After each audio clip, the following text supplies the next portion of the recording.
సత్యనారాయణ వ్రతం వయస్సుతో లింగభేదంతో సంబంధం లేకుండా ఎవరైనా చేయొచ్చు. ముఖ్యంగా వితంతువులు కూడా ఈ వ్రతాన్ని ఆచరించడం మంచిదని నమ్ముతారు. విశ్వాసం, భక్తి మాత్రమే ముఖ్యమని విద్యార్థులు, వ్యాపారులు, కొత్తగా పెళ్ళైన వారు, గృహప్రవేశం చేసేవారు, ఆరోగ్య సమస్యలు ఉన్నవారు లేదా కలత చెందినవారు కూడా ఈ వ్రతాన్ని ఆచరిస్తే మంచిదని పురాణాలు చెబుతున్నాయి. వ్యాపారంలో విజయం, అభివృద్ధి పొందాలని కోరుకునేవారు కూడా చేయవచ్చు. కొత్తగా పెళ్ళైన దంపతులు తమ కాపురం ఆనందంగా ఉండాలని ఈ వ్రతం చేస్తారు. కొత్త ఇంట్లోకి ప్రవేశించే సమయంలో శుభకార్యాలు ప్రారంభించడానికి ఈ వ్రతం మంచిది. ఆరోగ్య సమస్యలు ఉన్నవారు కూడా ఈ వ్రతాన్ని చేయడం చాలా మంచి జరుగుతుందని నమ్ముతారు. సాయంకాలం ఈ పూజ చేయడం మరింత ఫలదాయకమని పండితులు చెబుతున్నారు. అలాగే సత్యనారాయణ వ్రతం ఏ రోజుల్లో జరుపుకుంటే మంచిదంటే సాధారణంగా పౌర్ణమి రోజున సత్యనారాయణ వ్రతం జరుపుకుంటారు. ఎందుకంటే ఇది చంద్రుడి రోజు. శ్రీ సత్యనారాయణ స్వామి పూజ చేసేవారికి శ్రీ మహావిష్ణువు యొక్క సంపూర్ణ ఆశీస్సులు లభిస్తాయి. పేదరికం తొలగిపోయి సంపద వస్తుంది. భక్తుల కోరికలు నెరవేరుతాయని విశ్వాసము.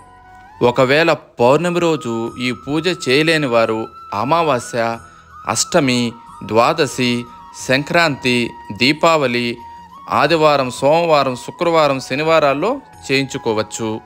పూజారి సహాయంతో ఈ పూజ చేయడం వల్ల ఆశించిన ఫలితాలు చేకూరుతాయి. సంపన్నులు కానివారు సత్యనారాయణ పుస్తకాన్ని అనుసరించి సత్యనారాయణ పూజ చేయించుకోవచ్చు. పౌర్ణమి రోజు ఈ పూజ చేయడం వలన విశిష్ట ఫలితాలను ఇస్తుంది. శ్రీ మహావిష్ణువు స్వయంగా నారదుడికి ఈ పూజ యొక్క గొప్పతనాన్ని స్వయంగా ప్రస్తావించడమే. భక్తులు వారి కష్టాల నుండి బయటపడడానికి ఈ పూజ ఎంతగానో ఉపకరిస్తుంది. పురాతన కాలంలో ప్రజలు సూర్యుడిని త్రిమూర్తులుగా ఆరాధించేవారు. సూర్యుడే పురాతన కాల ప్రజలకు ఆరాధనా దైవంగా పరిగణించబడ్డాడు. కాలక్రమేణా త్రిమూర్తుల రూపాలను కొలవడం ప్రారంభించారు.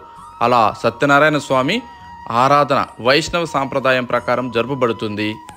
ముఖ్యంగా ఈ పూజ చేయడం వలన మనకు ఏ ఫలితాలు వస్తాయంటే కుటుంబ సభ్యుల శాంతి, ఆనందం మరియు వ్యాపారంలో విజయం కోరుకునేవారు, గర్భవతులు ఆరోగ్యంగా ఉండాలని ఈ పూజ చేయవచ్చు.